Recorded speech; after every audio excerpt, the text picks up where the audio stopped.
Bom dia a todos.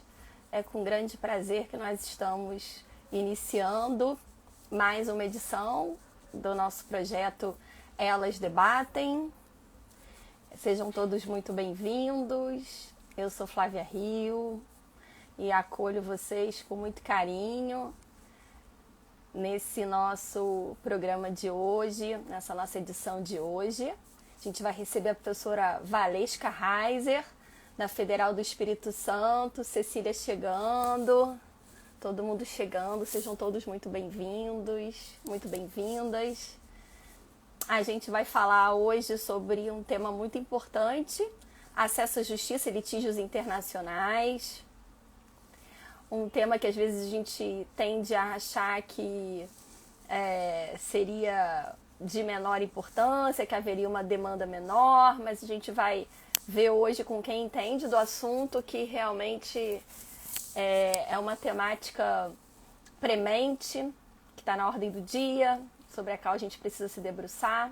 Então a gente precisa fazer aí dever de casa. Lucélia, bem-vinda, a professora Gisele Welch também. Estamos aguardando a nossa convidada. Vou então fazendo o seguinte, vou apresentando a nossa convidada enquanto ela chega. Ela disse que já está a postos, então daqui a pouquinho ela deve estar chegando aí. A professora Valesca Reiser, ela é professora titular do Departamento de Direito da Universidade Federal do Espírito Santo, da UFES. Ela é professora do Programa de Mestrado em Direito Processual da UFES, graduada em Direito pela mesma instituição, pós-graduada pela Universidade de Barcelona, na Espanha, membro da Associação Americana de Direito Internacional Privado, ASADIP, e atualmente ela ocupa o cargo de vice-presidente de comunicação e publicação dessa instituição, membro da Academia Brasileira de Direito Internacional, do Conselho Nacional de Pesquisa e Pós-Graduação em Direito, integrante das redes internacional e latino-americana de processo civil internacional, Scholar Research do UniDroit em 2017, coordenadora do Grupo de Pesquisa e Observatório de Jurisprudência Labirinto da Codificação do Direito Processual Civil Internacional. Então, quer dizer, uma super especialista e uma referência no Brasil inteiro nessa temática. Então, a gente vai recebê-la, não por acaso, para falar um pouco sobre essa temática. Vamos ver se a professora Valesca... Deixa eu colocar aqui para ela a mensagem de que a gente já está no ar esperando.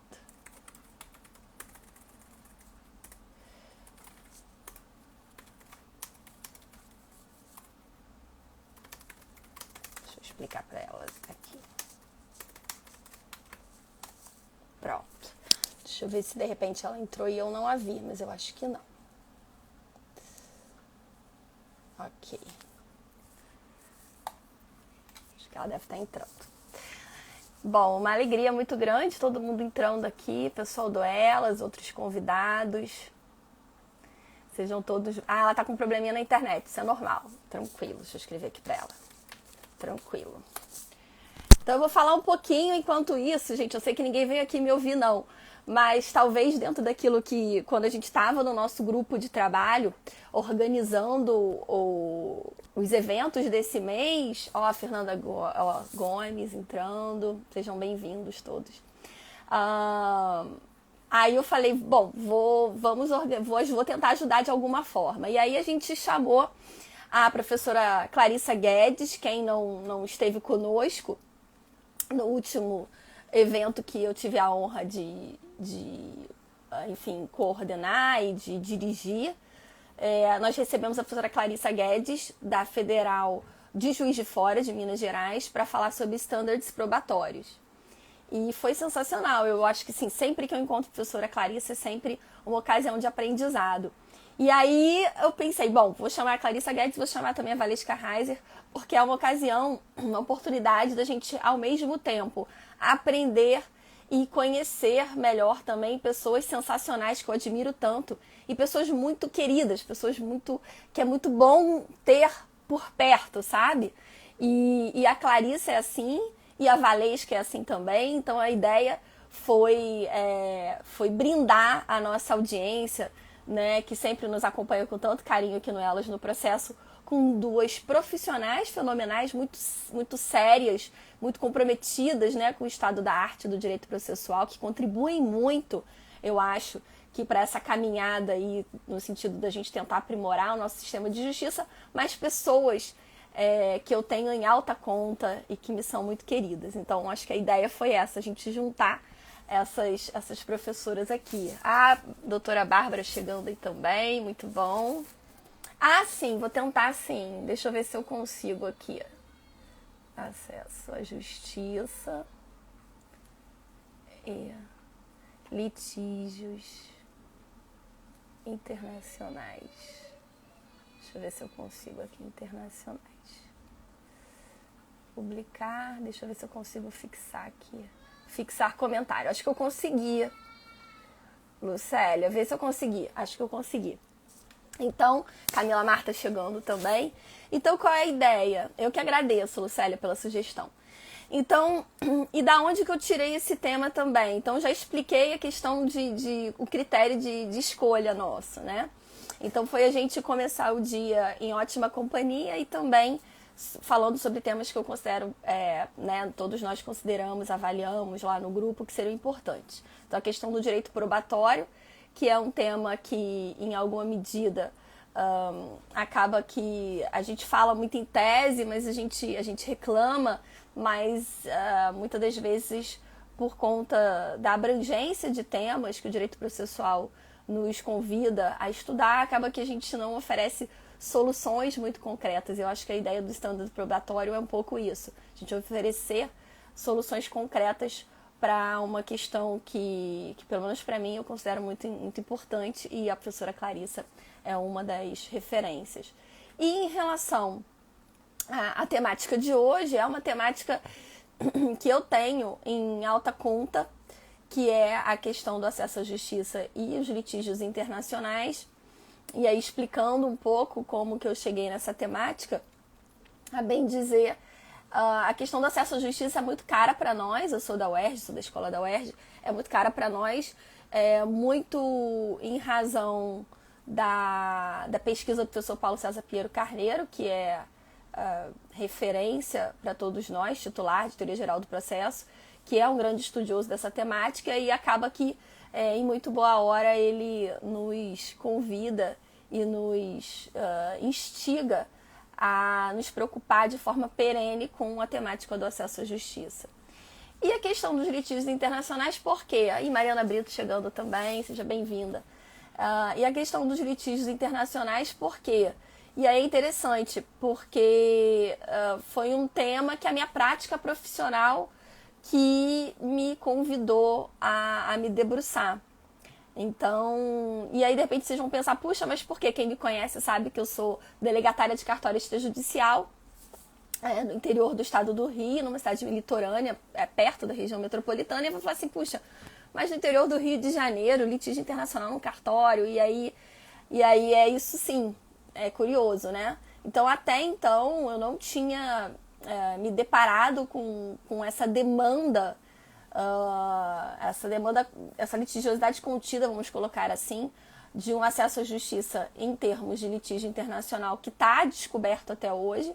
E aí foi a prática no cartório que me fez eu me defrontar com essa realidade, com essa demanda represada. Que foi como eu tenho um contingente crescente de usuários de jurisdicionados locais, de diferentes classes sociais, então não tem aquela noção de que litígio internacional só envolve grande conglomerado econômico, ou se for pessoa natural, pessoa física, são pessoas já muito esclarecidas e, enfim, com uma condição econômica muito, muito boa, então que, a bem dizer, não precisaria de um apoio, vamos colocar assim, da comunidade científica, e porque conseguiria, bem dizer, contratar bons advogados e se virar sozinha, vamos colocar assim. E foi exatamente o oposto que a prática no cartório me sinalizou. Foi que a gente tem hoje o homem médio envolvido em pendências, vamos colocar assim, que dependem da nossa contribuição para ser resolvidas, porque, a bem dizer, a globalização impactou as relações de uma maneira geral. E aí a gente tem o homem médio brasileiro tentando a sorte lá fora, e muitas das vezes não dá certo, aqueles projetos não têm o êxito esperado, e aí voltam para o Brasil.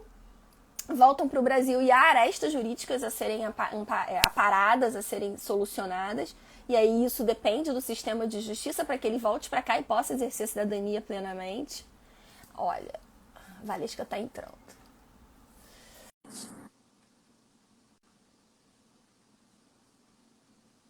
E eu via no rosto do meu jurisdicionado esse: Oi, querida!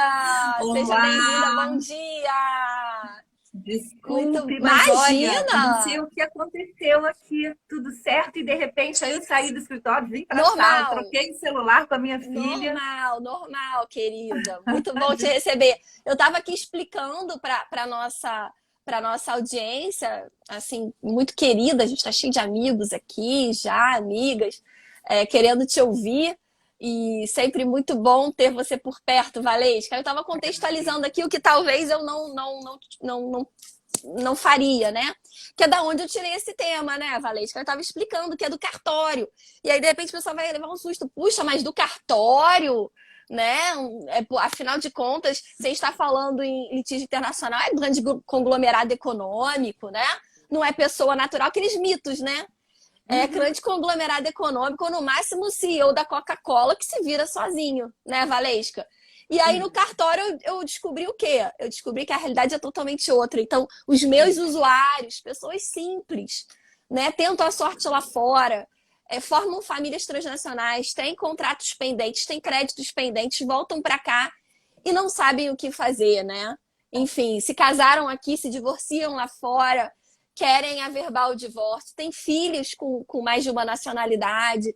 Então, assim, né, a gente tem aí arestas jurídicas em diferentes segmentos que, a bem dizer. E aí eu, como processualista, quando eu fui estudar, eu descobri o quê? Que só os internacionalistas que estão carregando o piano sozinhos, né, Valesca? E não pode É, eu acho. isso. A É. gente tá meio assim, tal, né? A maior parte dos processualistas, a gente não faz o nosso dever de casa num tema que é interdisciplinar, né? E aí vem toda a minha gratidão ao professor Rodrigo Mazei, que me apresentou, né, que eu a conheci pessoalmente no Congresso Mulheres, no processo que você foi justissimamente homenageada, né, aí no Espírito Santo. E ele falou para mim, olha, além de muito competente, como você já sabe, ela é uma pessoa, nossa, boníssima, da melhor qualidade. Você vai se encantar. Aí, e fato, né? Então, queria já te agradecer, Valesca, porque eu acho que você é essa ponte que eu acredito tanto entre o direito internacional e o direito processual, que é a concretização de sonhos, né? O direito processual é isso. É a parte mais crua ali do dia a dia de concretizar o que o ordenamento jurídico acredita, no que ele aposta, né? Então, eu acho assim, essa dobradinha, para mim, incrementou muito a minha área de pesquisa do direito processual internacional, que eu tenho um carinho e acredito muito nisso.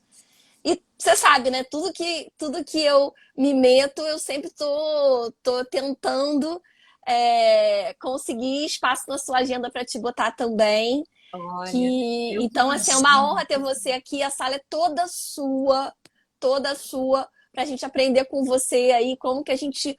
Primeiro, né, a gente entender que tem essa demanda, então desmistificar de que não existe isso, de que não precisa se preocupar. E o mais difícil, como que a gente consegue desatar esse nó, professora Valesca? Ensina pra gente aí. Oh, meu Deus. Bom, Aine, eu gostaria mais do que nada agradecer, uma honra estar aqui. Flávia, você sabe como eu a tenho como referência de direito internacional, direito processual e de direito processual transnacional. A professora Flávia é a nossa referência. Então, eu agradeço. Para mim é uma honra, estou super lisonjeada, ainda mais nessa estrutura, nesse projeto que é muito bacana. Então, eu queria parabenizar também a todas as organizadoras. Eu acho fundamental a gente ter esse espaço, é um espaço para nós dar a voz, né, às mulheres, às mulheres processualistas, enfim, a toda essa problemática que também é incidente nessa postura de busca por igualdade, né, empoderamento. Então, eu te agradeço, é uma honra enorme. Uma das grandes alegrias que eu tenho nessa profissão que a gente já vem é justamente a possibilidade de incrementar as parcerias. E eu faço minhas as suas palavras. Eu fiquei extremamente feliz quando o Rodrigo aqui me apresentou. Eu já conhecia, já li os seus textos. Eu falei, Rodrigo, é ela. Então, Rodrigo também ele é um amigo, irmão, né? A gente tem sempre que trabalhar e falar, é um carinho. E agradeço, fico muito feliz mesmo, de verdade. Então, inicialmente, queria mencionar, dar bom dia em todo mundo, pedir mais uma vez desculpa, não sei o que houve, estava tudo acertadinho e, de repente...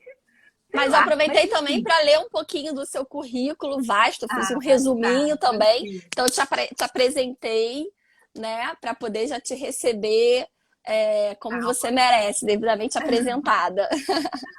Muito obrigada, muito obrigada. E é isso, é o que você falava, assim, esse panorama contemporâneo, né, das relações sociais, ele impõe desafios enormes.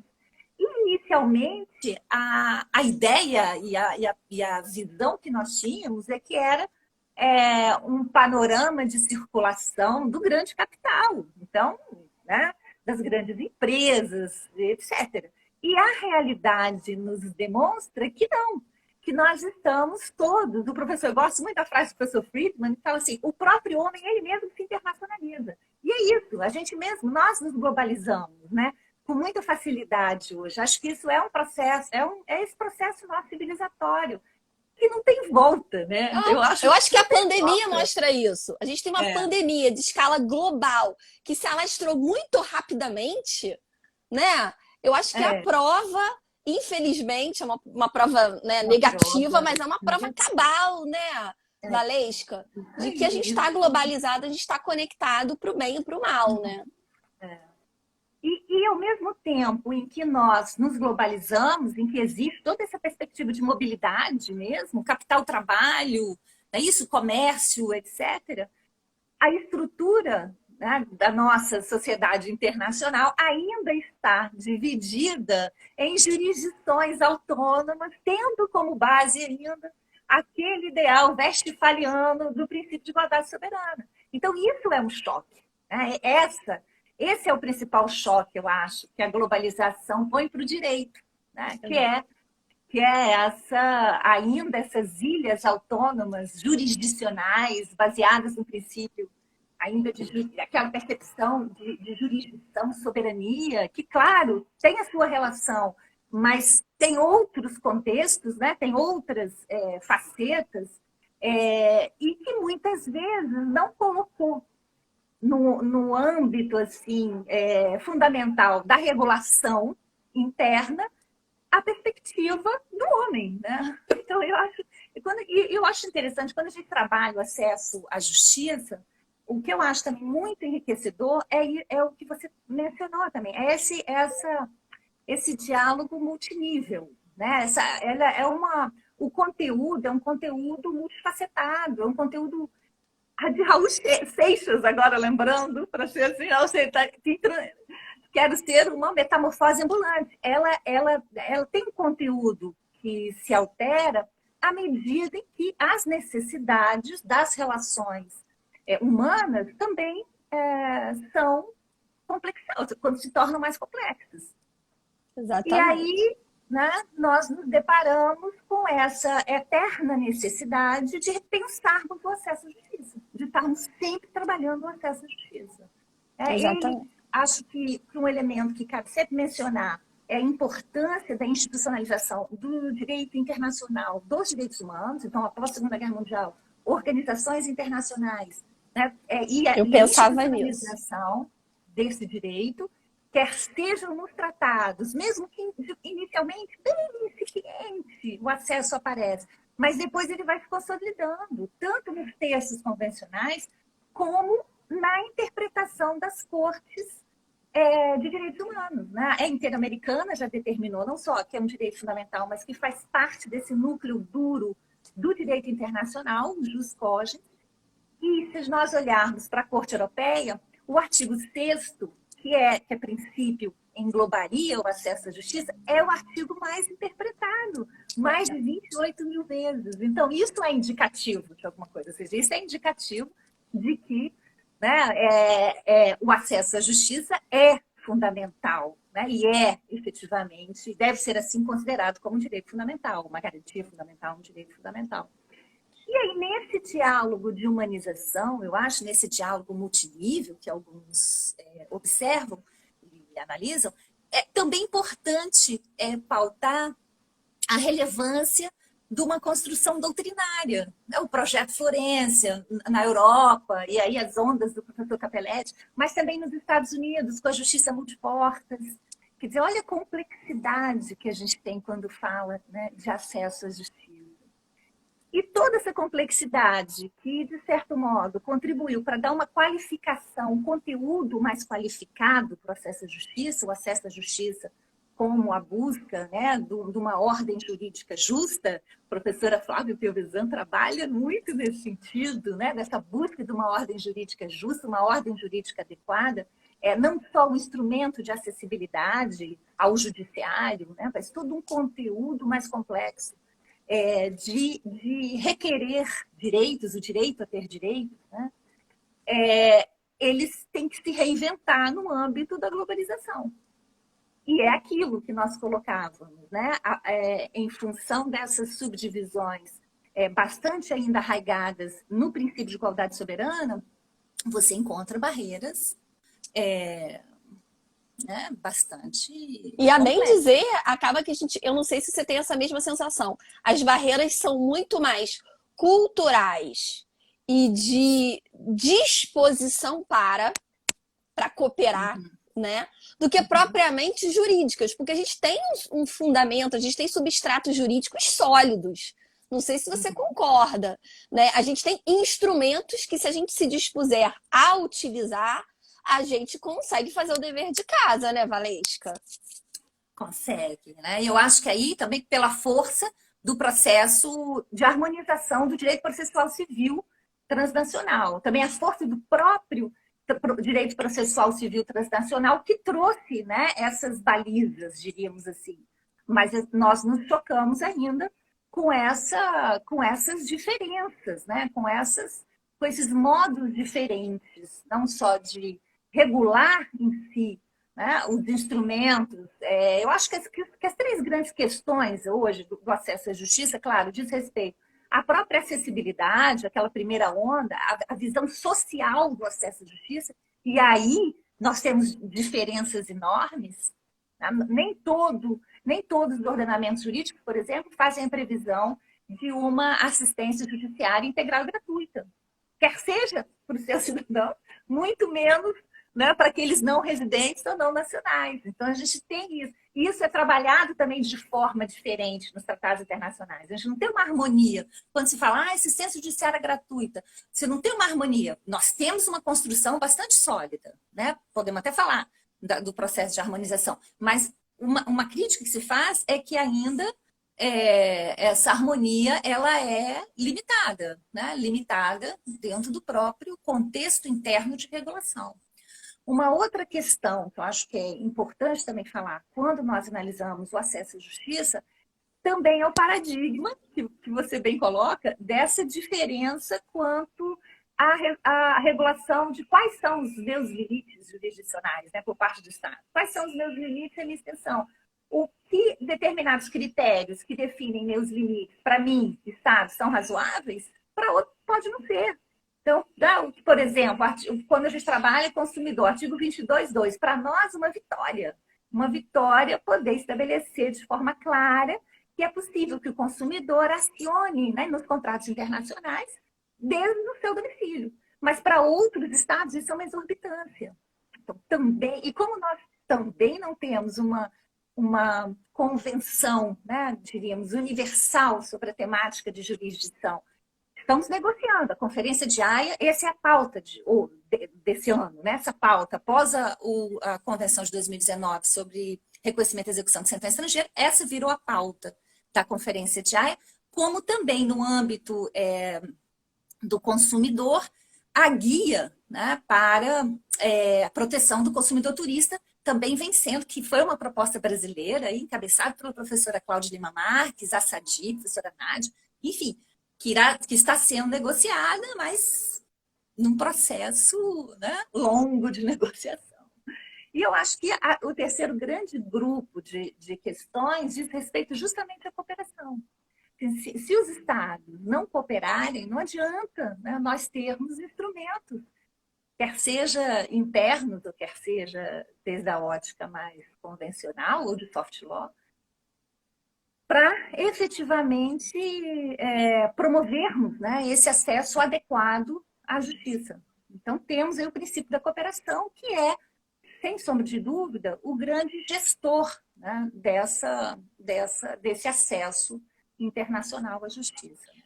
Eu acredito que a vontade é muito importante, a vontade de todos e a vontade nossa como operador do direito também, né? Nas diferentes carreiras em que nós estivermos, a gente ter essa sensibilidade para essa temática, sabe? Precisamos falar sobre isso, sabe? Valesca, eu acredito muito nisso, de que não é um problema do outro, é um problema de todos nós, a gente precisa abraçar essa demanda represada e acho que quanto mais cabeças estiverem pensando, né, e estiverem ali na ponta, no contato com o jurisdicionado, tentando ter soluções criativas e ter boa vontade, eu acho fundamental, né? E eu acho que um exemplo de tudo que você falou é a emenda 45, quando mudou a competência do STF para o STJ, sem mudar o direito posto, gente. A gente teve uma reviravolta, né? Eu não sei se você tem essa mesma sensação, mas eu acho assim, que pro que a gente tinha, eu acho que o STJ fez uma limonada com o limão que ele tinha.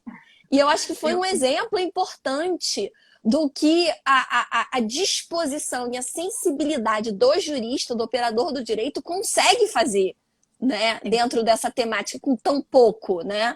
Sem novas leis. Ao mesmo tempo, se a gente tiver novas leis, sem essa vontade de todos nós que estamos aqui nessa sala virtual, eu acho que a gente não chega na ponta do jurisdicionado, porque ele precisa primeiro ter informação de para onde ir, o que ele vai fazer, e para isso todos nós precisamos conhecer minimamente, ter uma base, né, desse acesso à justiça internacional. Você não acha? Acho, concordo plenamente. Achei um ganho fundamental, a emenda constitucional número 45, que muda, né, a competência. Achei fundamental, achei o fortalecimento da especialização no âmbito da cooperação jurídica internacional.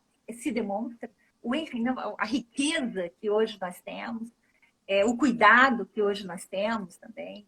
Então, achei assim fundamental. E outro elemento que eu acho que nós precisamos divulgar e precisamos trabalhar no âmbito do acesso à justiça são os instrumentos que nós temos de harmonização do próprio acesso à justiça, desde a ótica da harmonização do direito processual civil internacional, que são desconhecidos. Né? Eu acho até que valia a pena você explicar o que é harmonização. Porque, a bem dizer para o pessoal processualista raiz, vamos colocar assim, não é um conceito muito intuitivo, entende, Valesca? A diferença entre harmonização e uniformização é alguma coisa que assim, não é lugar comum, sabe? Não é algo que todos nós, assim, estamos muito familiarizados, não. Então, aí, explica aí pra gente qual é dessa harmonização. Vou explicar. E antes um pouquinho, porque, na realidade, o processo em si, harmonizar o processo, ele teve uma reticência muito grande no âmbito dos fóruns internacionais. Porque o processo, ele sempre foi concebido de uma forma muito vinculada ao exercício soberano da jurisdição, logo dentro das esferas muito protetivas dos muros dos Estados nacionais. Então, harmonizar temas de processo é efetivamente uma conquista muito recente. Por isso dessa dificuldade, né? Não só os processualistas, mas também os internacionalistas. Eu lembro de estudar internacionalistas assim, bastante conceituados e que negavam mesmo. Eu lembro quando da construção do Alien Unidroit, da negociação dos princípios Alien Unidroit, Que eu do processo adoro. transnacional, né, que a gente adora e tal, Nossa. como esses princípios tiveram barreiras, tanto no âmbito do direito processual, quanto no âmbito do direito internacional privado. Né? Por quê? Porque era o elemento processual, era aquela construção. E aí todo mundo ainda, fala né? muito da questão cultural, né? Então o pessoal fica achando assim, querem pasteurizar, querem me Isso, colonizar. querem trazer as práticas da common law aqui para Pra civil law, cá.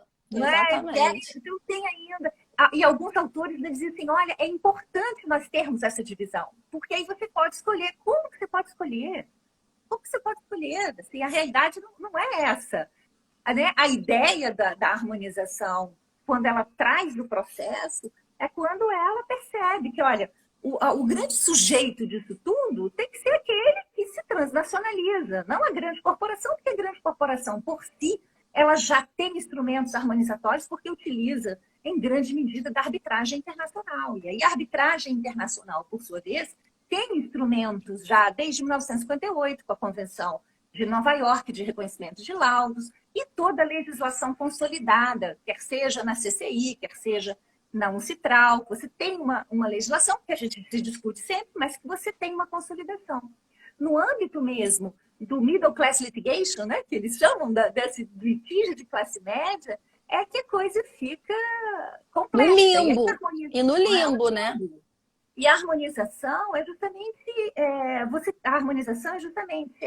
esse movimento que busca, obviamente, através do consenso, através das negociações, estabelecerem instrumentos, tanto desde uma ótica convencional da hard law, quanto desde uma ótica da soft law, que permitam, né, não uma uniformidade em si, até já foi objeto, criar leis uniformes, né? Mas não é essa uniformidade em si, mas Acho essa que pauta. Fala, cortou? nada que você para mim tinha congelado, mas voltou. Que aqui tá... Voltou. Não, Não, essa voltou. pauta da uniformidade em si, que nos moldes da construção de leis uniformes em determinado momento até existiu. Mas sim nessa perspectiva de uma maior facilitação na comunicação, né, na abordagem, na aplicação, né, das próprias estruturas e fenômenos do Exatamente. direito, né? Porque aí, quer dizer, se você tem pontos de contato, e aí eu acredito muito nessa. Eu acho que a gente precisa se apropriar, nós processualistas, dessa lógica que a gente fala tanto entre nós, de formalismo valorativo, de era dos princípios, de pós-positivismo. Eu acho que isso é, a meu ver, uma demonstração cabal do tanto que a gente tem para fazer em termos de acesso à justiça e litígio internacional. Por quê? Porque demonstra o quê? Demonstra que a gente precisa dialogar e criar formas de dialogar porque acreditamos nas mesmas coisas. Porque somos estados democráticos e comungamos os mesmos princípios. Não é? Dentre eles, o acesso à justiça. E a gente não. E a isonomia. Então a gente não cataloga o jurisdicionado ou o cidadão conforme cor do olho, cor da pele, nacionalidade, onde reside. São catalogações absolutamente periféricas e desimportantes para o acesso à justiça, né, professora Valesca? Então a gente precisa acreditar nisso. A gente não acredita nisso, a gente não entroniza nisso. Eu entendo que a gente está num descompasso muito grande em relação ao que está acontecendo lá fora. E aí a gente está subscrevendo uma crise de legitimidade do direito processual como um todo. Então a gente precisa operacionalizar, a gente precisa concretizar isso, porque a gente, pelo menos, propagandeia, alardeia que nós temos um direito processual para todo mundo e que a gente não faz distinção. Então a gente tem que ver isso na prática, né? Então eu acho que esse esforço de harmonização passa por isso. A gente não só fazer propaganda, mas a gente fazer o dever de casa de concretizar a propaganda, né? De que é acesso à justiça para todo mundo, de que a gente não tem cidadão ou jurisdicionado de segunda categoria, não é de segunda classe, né? E de que a gente não aceita bolsões de litigiosidade contida e fica ali no conforto ali do nosso encastelamento, continuando falando sobre os mesmos temas sempre, né? Então, eu acredito nisso. Então, acho que a harmonização vem nisso. O que eu posso fazer sem descaracterizar meu sistema jurídico, né? Para acolher essas demandas de forma consciente, né? Pé no chão. Mas o que eu posso fazer com o que eu tenho? E é lógico, indica abrir mão de alguma coisa, né? Filigranas processuais, formalismos, né? Que não passam por esse filtro garantista, eles têm que ser deixados de lado. Agora, os formalismos internos que sejam, no nosso entender, a concretização das garantias fundamentais do processo, do que a gente acredita e que, portanto, é inegociável, né, para nós, então nós vamos manter. Mas eu acho que esse filtro, que antes de mais nada é um filtro do bom senso, a gente precisa ter, né, professora Valesca? Coisa que décadas atrás a gente não tinha. Não tinha. Era um papo totalmente, a meu ver, acrítico e irracional. Não aceito porque vem de fora, né? Não vou apresentar uma interpretação evolutiva na aplicação desse instrumento porque eu não estou afim, porque isso não é problema meu, lavo as mãos. Né? Parece inacreditável, mas era muito isso. Não sei se você tinha essa percepção. Claro, tinha. Tanto que essa foi uma das grandes dificuldades do próprio processo de harmonização, né? O que eu mencionava antes. Aí, obviamente, essa litigiosidade crescente, advinda da globalização econômica, bateu na porta. Então, ó, bati na porta, não tenho. A porta é única, estou aqui. E aí, todo um transformar, né, do próprio sistema. E eu acho muito interessante, por exemplo, se a gente pega o caso brasileiro, nós sempre fomos muito resistentes. É engraçado isso, a ratificação de determinadas convenções que trabalhassem questões mais vinculadas ao direito processual, ao direito civil. Né? Foi depois da democratização brasileira, nós começamos a ratificar as convenções interamericanas, mas as da Conferência de Haia foi nesse século. Nós tivemos uma ratificada no final do século passado e todas as outras neste século. Quer dizer, é muito recente nessa mudança de olhar, né? de panorama. E aí, dentre as convenções que o Estado brasileiro incorpora no seu sistema, está justamente de acesso à justiça, o acesso internacional à justiça, de 1980, que foi incorporada aqui em 2017. Né? 2014, mas bastante recente. Muito recente. Historicamente, ontem. Ontem. E, claro, a partir desse panorama, óbvio que o princípio reinante, o princípio basilar da Convenção é o princípio do tratamento não discriminatório. Então, aí é marcante, quer seja na cobrança de determinadas garantias ou calções, né, e, sobretudo, no âmbito da assistência judiciária gratuita. Aí, esse mesmo sentido a gente observa no Mercosul. Eu gosto sempre de trazer o Mercosul, né? Por que o Mercosul? O Mercosul é outro, que nós temos uma dificuldade muito grande de dialogar, porque, a princípio, a ideia do Mercosul fica muito restrita a essa análise econômica do que foi, do que será que constrói um mercado? Se nós olharmos desde a ótica da harmonização jurídica, desde a ótica da construção, né, de um sistema regional, é riquíssimo, o Mercosul é riquíssimo. Ele é fantástico. Até porque a gente tem a questão de fronteiras, né? E a gente vê que os operadores do direito do Sul, eles se ressentem muito desse descompasso entre o que o nosso sistema oferece e a realidade prática, né? Porque a gente tem cidadãos de nacionalidades distintas que convivem, estabelecem relações, e aí, quer dizer, com a exigência, por exemplo, que eu não me conformo, de, via de regra, exigir homologação de sentença estrangeira ou carta rogatória, via de regra, né? Lógico que a gente tem exceções, mas via de regra no STJ, lá em Brasília, geograficamente, um local extremamente distante. Então, quer dizer, a gente vê um descompasso muito grande. Um país com uma dimensão continental, a gente ainda ter esse encastelamento da competência centralizada em Brasília, né? Então, a gente tem complexo. alguns gargalos que são muito Gargalos, assim, complicados, né? sem Muito dúvida, complicados. E sem dúvida. o que que você acha, Valesca, do seguinte, em relação a, por exemplo, a gente vê uma revolução tecnológica que agora, tardiamente ou não, como muita coisa no direito acaba sendo tardia, né? O direito agora se apropriando, o direito processual se apropriando da tecnologia, então querendo pensar no processo digital, falar em nós apropriarmos, por exemplo, de métodos de solução consensual dos conflitos através das novas tecnologias, online dispute resolution e tudo isso.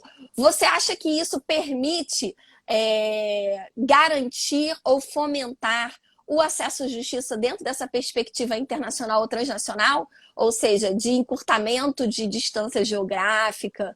Como que você enxerga isso?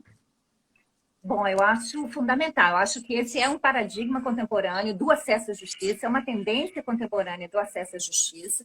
Acho uma instrumentalidade fantástica desde a ótica, tanto da mobilidade que nós estamos vinculados, né, nas nossas relações jurídicas, quanto à própria evolução do sistema tecnológico. Então, acho isso realmente uma ferramenta fundamental para o acesso à justiça. E acho importante mencionar que essa ferramenta também vem sendo trabalhada no âmbito convencional, no âmbito da harmonização jurídica. Né? É isso que eu queria saber. Isso, por exemplo, nós temos no âmbito da Conferência de Haia essa negociação em questões de trabalho de turista visitante, as resoluções de conflitos. O guia será uma guia específica para facilitar justamente as resoluções através de ODRs, então a gente trabalhar isso, essa é a pauta, né, de 2020, a última reunião foi agora em março, e a deliberação foi finalizar um guia para ser eventualmente... Me manda depois tudo para eu me atualizar. Aprovado em 2022, se tudo der certo, né, em 2022. De outro lado, acho também que a mediação é um instrumento fantástico. Acho que nós temos que resgatá-la aí no sistema de solução de conflitos. Acho fundamental em diversas áreas. E aí eu quero remarcar a Convenção de Singapura, porque o grande problema da mediação era justamente, bom, tudo bem, consegui, logrei, muito bem, tenho o meu acordo aqui, consegui, fechei. E agora? Como é que eu faço valer, né, na Argentina, por exemplo? Qual a garantia que eu tenho que na Argentina o sujeito que negociou comigo não vai lá e aciona outra via para solucionar o conflito? Né? Como é que eu trabalho isso? Então, eu acho que a Convenção de Singapura, que entrou em vigor no ano passado, uma negociação muito rápida, 2014 iniciou, iniciativa norte-americana. Eu sou fã. Né? Fechou, claro, dentro da ótica das relações comerciais, aqui, sim, dentro da perspectiva das relações comerciais. Então, é um instrumento de garantia fundamental do acesso à justiça, na minha opinião. Acho que desde essa ótica da modernidade. Eu acho essa convenção uma sacada ímpar. Isso. Porque ela junta, né, eu acho que essa fluidez, né, da mediação, a questão do consenso, que é algo que está na ordem do dia, né, e que transpõe barreiras com esse ideal de garantia do acesso à justiça na perspectiva internacional. Então, assim, duas questões que estão na ordem do dia, que se juntaram, que uniram forças, né, para realmente trazer ganhos para o jurisdicionado na escala global. Então, assim, é uma sacada que a gente precisa ter mais sacadas dessa, né, professora Valesca? Você sabe que naquele evento que que nós tivemos o prazer de estarmos juntas da Uncitral, sobre arbitragem e investimentos, trabalhando a evolução, né? Qual a evolução contemporânea hoje da solução de conflitos em matéria de arbitragem de investimentos? Então, é por aí, é a mediação, é a troca de informação, até para você não chegar na arbitragem. Né? Todos os mecanismos. E vencer, eu acho que o mais importante é vencer preconceitos, né, Valesca? A gente se despir daquelas ideias de ontem, aquela desconfiança, né? É de outro país, portanto eu vou desconfiar. Se é de outro país, tem elemento de extraneidade.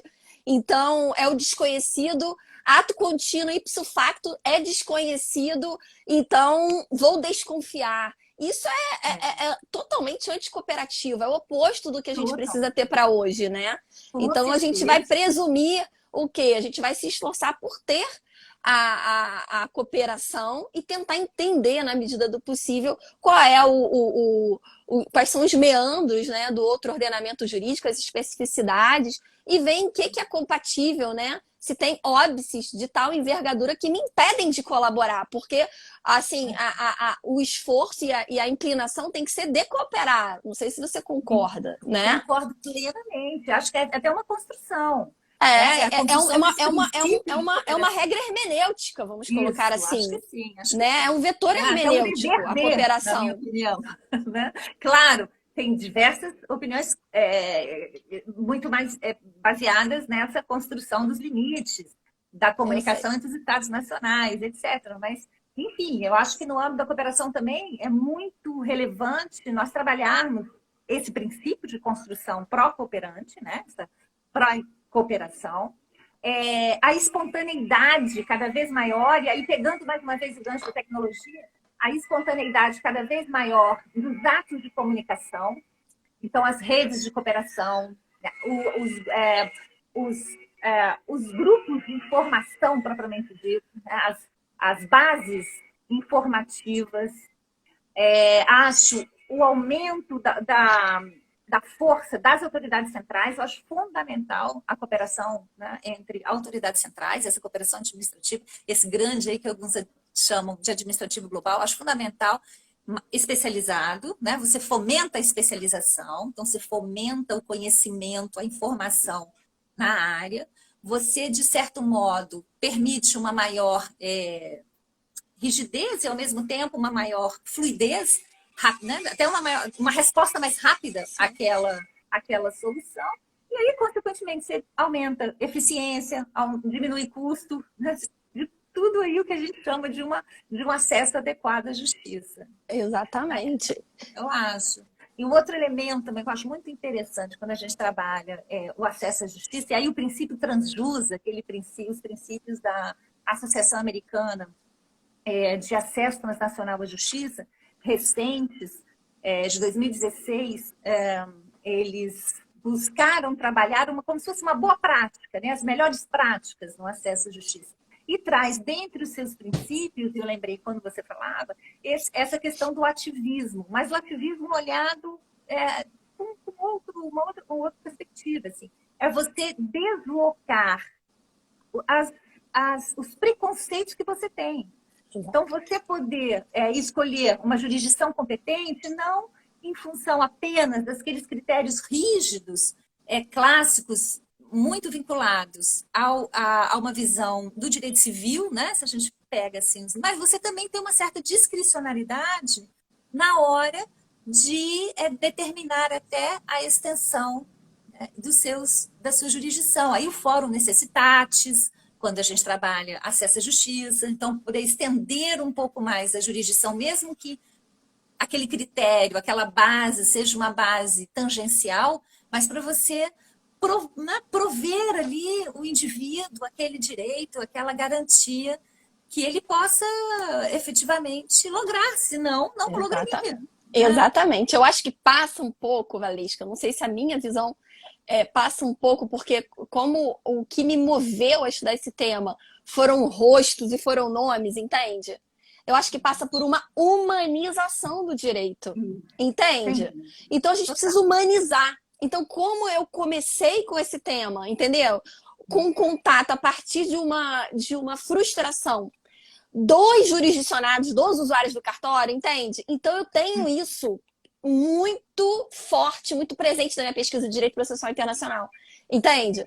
Então eu não consigo me desprender disso e eu acredito nisso, entende? Então eu vejo muito isso, a gente desencastelar esse assunto, entender que são rostos e nomes. Então assim, essa questão de filigrana processual, entende? E aquele discurso do que é porque é, soberania estatal, e aí como se fosse um escudo, um rótulo, né? Como se fosse realmente um conceito que pudesse se manter perene e intocável ao longo dos séculos. Né? A gente evolui em tudo, mas a soberania, a partir do momento que você invoca, acabou. E não é assim. Então, quando a gente começa a ver, não é? Quando você começa a ver que essa rotulagem de soberania estatal a qualquer preço, o preço dela é muito alto, é você obstar o exercício da cidadania na forma mais comezinha do jurisdicionado, a gente vê que, com todo respeito, eu acho isso cruel. Entende? Eu acho cruel. Eu acho que isso acaba que desfaz todo o edifício, toda a construção que os processualistas, a gente, pelo menos, propala, entende? A gente se pretende oferecer um sistema de justiça igualitário. A gente se pretende não se pegar em filigrana, então a gente fala em flexibilização procedimental, instrumentalidade do processo, instrumentalidade das formas. Então a gente se pretende um monte de coisa. E na hora do vamos ver, os meus usuários, eu olhava no rosto deles e eu falava, não falava com essas palavras, mas ele entendia. Vocês não estão nem aí pra gente. Entende? Vocês continuam insensíveis. Quer dizer, o mundo mudou, eu preciso só, né, homologar uma sentença que não seja, vamos colocar agora, que seja litigiosa de divórcio, para tocar a minha vida, a expressão deles, e eu vou ter que ir a Brasília. É o que eles falam, né? Entende? Eu tenho um crédito e eu não vou conseguir executar. Quer dizer, eu tenho que mover céus e terras para executar um crédito que eu preciso para tocar a minha vida, para sobreviver. E a gente tem a questão de alimentos, né? Que é um drama internacional. A gente tem, graças a Deus, tratados nesse sentido. A gente avançou bastante. As autoridades, né, centrais, eu acho muito interessante. E a gente avançou muito. Da família transnacional. Né? A gente tem que entender que não é? A gente tem que entender que é no aspecto mais comezinho da vida das pessoas que o direito internacional entrou, mais doméstico. Então a gente não está falando aí, né, de mega contratos de trilhões, de bilhões de dólares, está falando da vida das pessoas. E realmente as pessoas não conseguem avançar, né, exercer cidadania aqui no Brasil, ter um novo capítulo da sua vida por uma inaptidão, e eu diria que até uma insensibilidade nossa, operadores do direito, né? Que a gente fica ainda naquela mítica do nós ou eles, do outro, do estrangeiro, do conglomerado, da arbitragem, a arbitragem resolve. Acho que a gente precisa desmistificar, né? E humanizar um pouco esse assunto, né? E eu acho que precisa, né? A gente precisa criar, não o que você diz, assim, somos nós mesmo. Assim, essa força, assim, um maior nível de informação, divulgar de que se trata, entendeu? Esse é um papel nosso. Eu acho que isso a gente tem que fazer. Eu acho. E a gente precisa congregar todo mundo, capacitar todo mundo. Então, o advogado privado médio, ele precisa ter uma noção do que fazer e como fazer. Coisa que não tem hoje. A gente precisa que a defensoria pública na ponta saiba como direcionar o jurisdicionado. Isso é acesso à justiça na prática, né, Valesca? Não é só a gente aqui que já é meio que do ramo, eu sou curiosa, mas sou metida, mas vocês que são do ramo, né, não é só isso. Eu acho que é um dever de casa que todo mundo que está nos ouvindo precisa fazer, né? Eu acho até que nós estamos, assim, desde uma ótica de construção, olhando, assim, o processo de harmonização. Eu acho que o processo de harmonização se deu conta, porque não trabalhava as questões processuais, começou a trabalhar as questões processuais inicialmente desde uma visão do direito internacional privado, então sempre vinculado assim, reconhecimento de sentença, limite de jurisdição, cooperação, mas agora não. Agora, mesmo que eventualmente os instrumentos não sejam de hard law, mas você já tem instrumento que tenta, vamos facilitar o procedimento, vamos trazer aqui quais são as garantias, o que o juiz tem que observar, ou, enfim, o árbitro tem que observar, vamos tentar trabalhar, né, o que será efetivamente, o que permite realmente o desenrolar aí de um eventual litígio e a sua solução. Exatamente. Eu tenho uma última pergunta para você. Antes do tempo que a gente tem. Qual o papel, qual o impacto que você acha que tem o CPC de 2015 dentro dessa temática? O que você achou?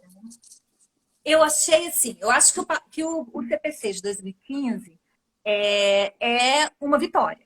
desde a ótica se nós olharmos desde a ótica do processo civil internacional, é uma vitória. É uma vitória. Né? É uma vitória porque, bom, primeiro, uma vitória em todos os sentidos, porque nós estamos diante de um novo sistema processual. Vocês sabem muito melhor do que eu copio, que vocês falam, Rodrigo Mazei fala, Valesca, não é uma reforma, hein?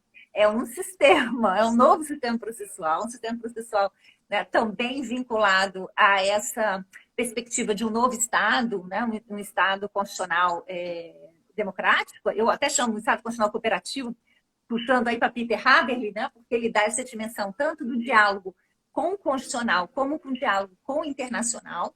Então, eu acho fundamental, eu acho que ele traz de pronto, essa necessidade de diálogo com o direito constitucional, logo com as garantias fundamentais, logo com o direito internacional público. Acho que é multinível nesse sentido. Acho que ele se internacionaliza, em particular pelo artigo 13º. Então, ele diz assim, olha, a minha aplicação é subsidiária. Existir um tratado, aplica-se tratado.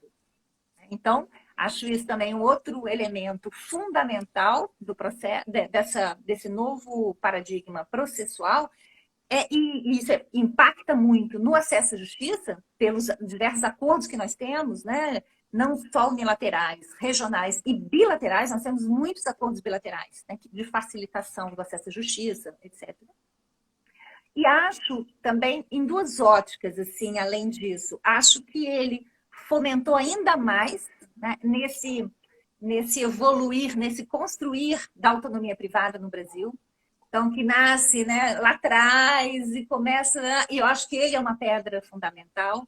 Tá? Acho o artigo 3º, acho o artigo 25, né, a possibilidade de cláusula de eleição de foro, o fomento aos sistemas adequados de solução de conflitos. Então, acho que ele remarca muito bem essa pauta, né, para que, né, acho que essa pauta é uma pauta bastante trabalhada. E, finalmente, no âmbito da cooperação jurídica, traz princípios, a gente pode até criticar em determinado momento, mas ele traz princípios, de certo modo, novedosos, ele permite isso aí, a espontaneidade está ali prevista, o privilégio às autoridades centrais, né, a uma cooperação mais entre autoridades administrativas do que judiciárias, então muda um pouco essa curva, né, da cooperação. Positivo o auxílio direto, né? Também. O auxílio direto é fruto disso, né? Tanto do princípio principalmente do princípio da espontaneidade e dessa atuação das autoridades centrais. Então, o auxílio direto é muito positivo. O que ainda achei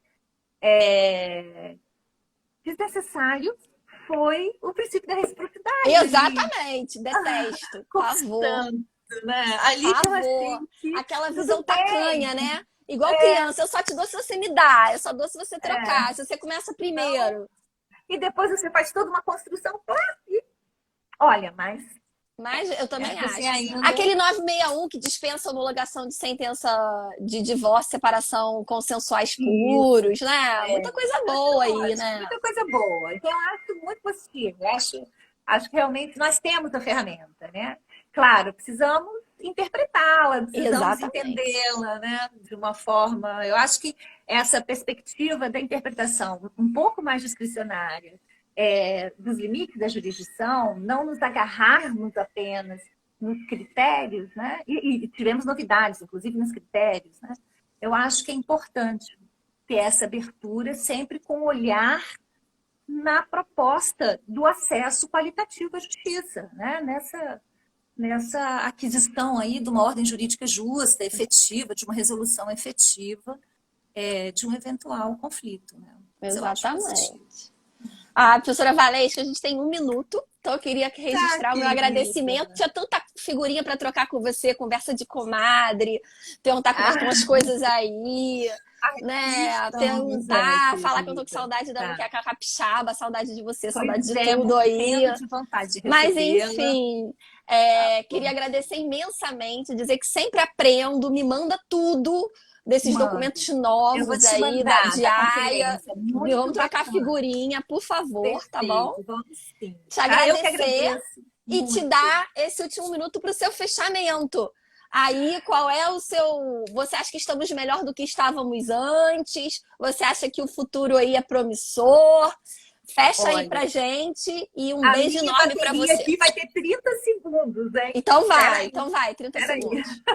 Bom, eu acho que sim, estamos melhorando, estamos no caminho. Eu acho que, se nós observarmos desde a ótica da harmonização, do direito processual, nós temos hoje instrumentos destinados ao acesso à justiça. Em particular, acho muito positivo os instrumentos também de soft law.